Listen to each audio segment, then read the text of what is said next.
Focus news 24/7 खबर एक नजर।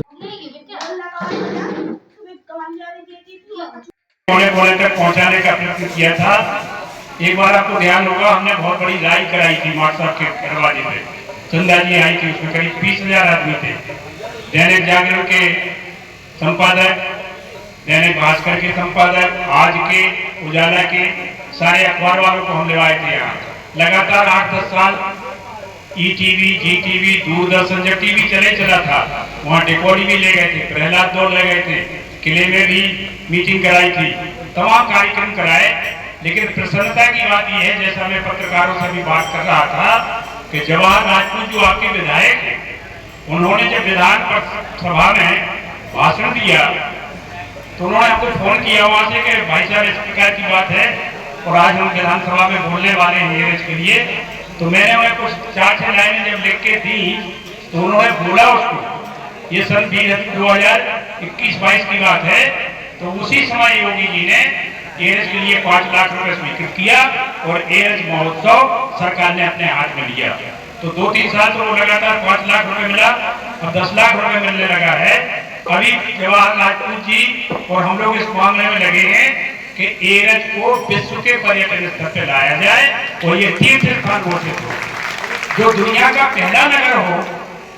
रामचरितमानस में जब भाई रामायण पढ़ने वाले हमारे बुजुर्ग बैठे हैं सब, आप बताओ, श्रीमद् भागवत के 7वें स्कंद के 37वें अध्याय में सनक, सनंदन, सनातन, सनत कुमार विष्णु के दरबार में जब जा रहे थे तो विष्णु के दरबार में जय और विजय ने रोका, तो उन्होंने श्राप किया कि तुम पहले जन्म में राक्षस हो गए, दूसरे जन्म में और तीसरे में।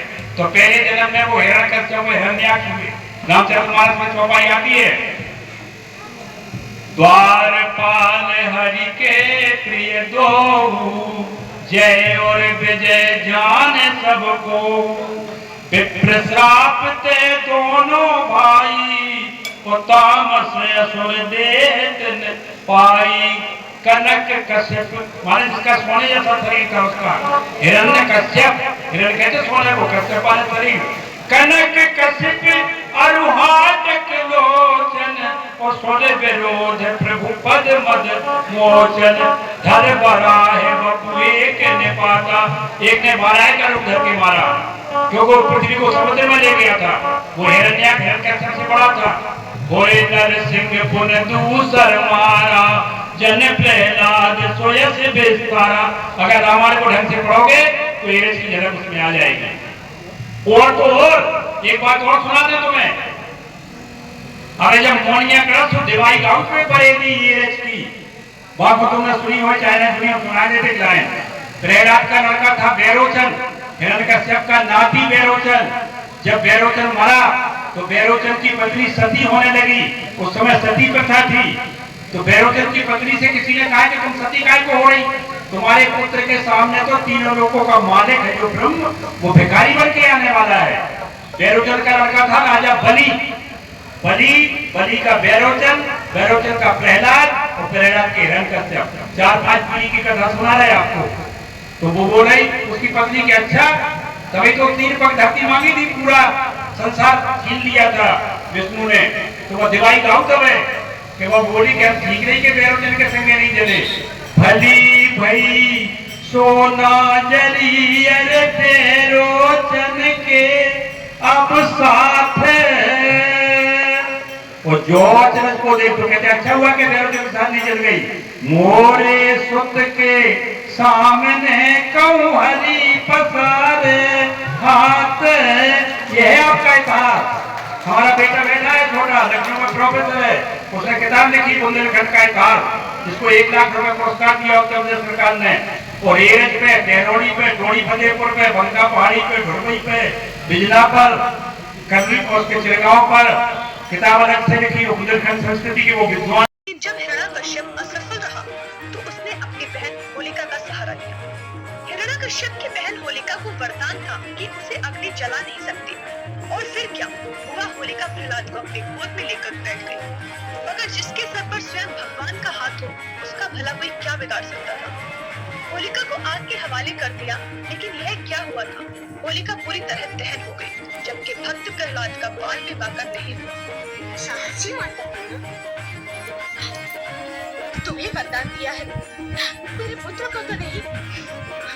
अरे भाग्यश्री, जब असीम मुझे नहीं छू सकेगी तो जो मेरे साथ होगा उसे कैसे छू सकेगी? उसे कुछ नहीं होगा। तुम अकारण ही चिंता कर रही हो। तुमसे अधिक साहसी तो तुम्हारा पुत्र है, उसे तो कोई चिंता नहीं।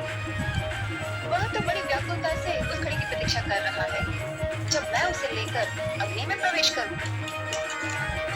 वो तो बच्चा है, वो बेचारा क्या जाने। वो उत्सुक है कि जो अवसर मृत्यु के पश्चात वही होगा जो मेरे विष्णु की इच्छा है। फिर मैं चिंता क्यों करूं?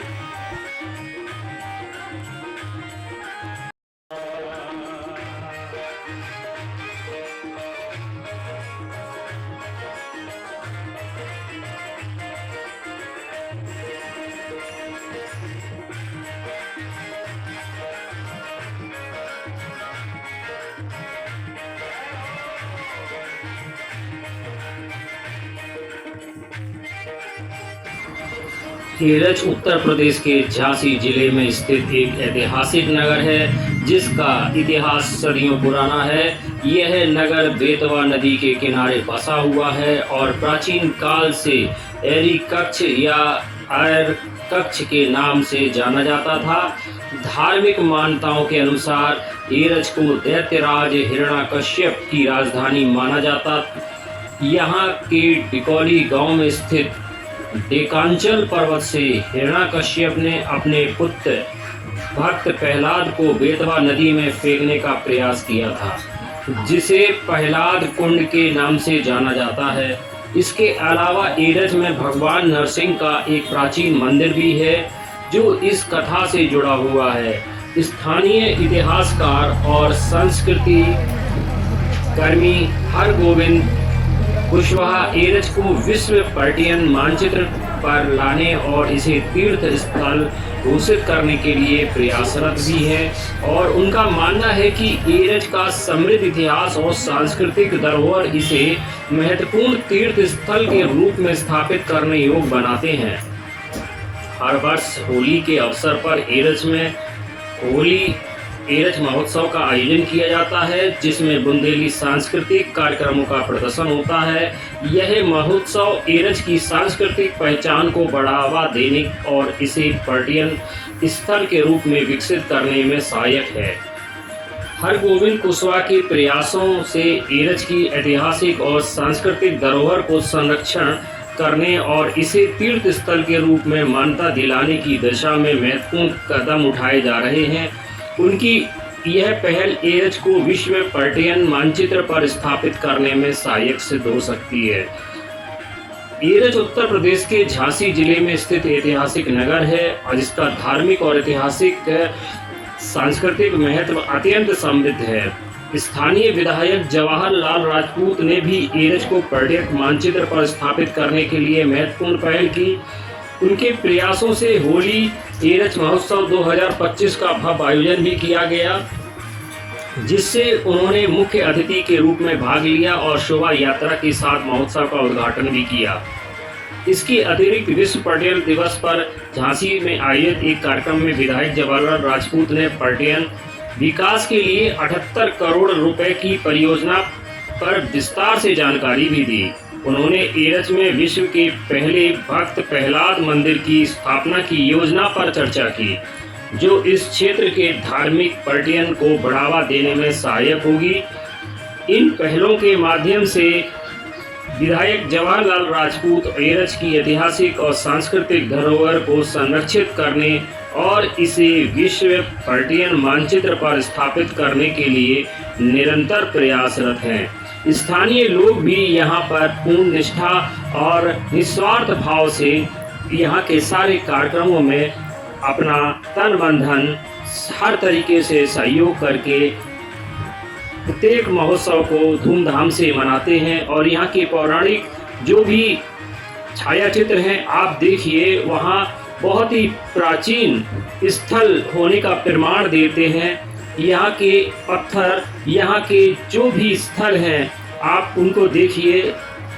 स्वयं यहाँ भक्त प्रहलाद होने का साक्ष्य अपने आप में देते हैं और यह बहुत ही सुंदर और सदृश्य देखिए, यहाँ बेतवा नदी का पुल है, नवीन पुल बना हुआ है और यहाँ से सभी भक्त इस मार्ग पर पहुँचते हैं।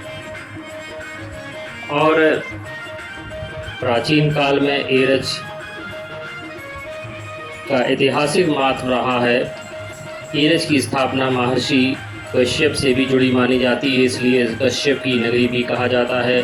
चंदेल शासनकाल में, चंदेल राजाओं के शासनकाल में एक महत्वपूर्ण नगर कहा था। इस दौरान यहाँ कई मंदिर और स्थापत्य कला का भी अद्भुत नमूने बनाए गए। मुगल और मराठा काल में प्रभाव देखने को मिला है। यहाँ कई प्राचीन किले और स्थापत्य के अवशेष भी मौजूद हैं जो इसे गौरवशाली अतीत को दर्शाते हैं। 1857 की क्रांति में झांसी के पास स्थित होने के कारण एरच को 1857 के स्वतंत्रता संग्राम से भी अप्रत्यक्ष संबंध रहा है। एरच में भगवान शिव, विष्णु और अन्य देवी देवताओं के कई प्राचीन मंदिर हैं। यहाँ बेतवा नदी के तट पर स्थित यह नगर है जो इसे एक आध्यात्मिक वातावरण भी प्रदान करता है और यहाँ कार्तिक पूर्णिमा व अन्य धार्मिक पर्वों पर बड़ी संख्या में श्रद्धालु स्नान और पूजा के लिए आते हैं।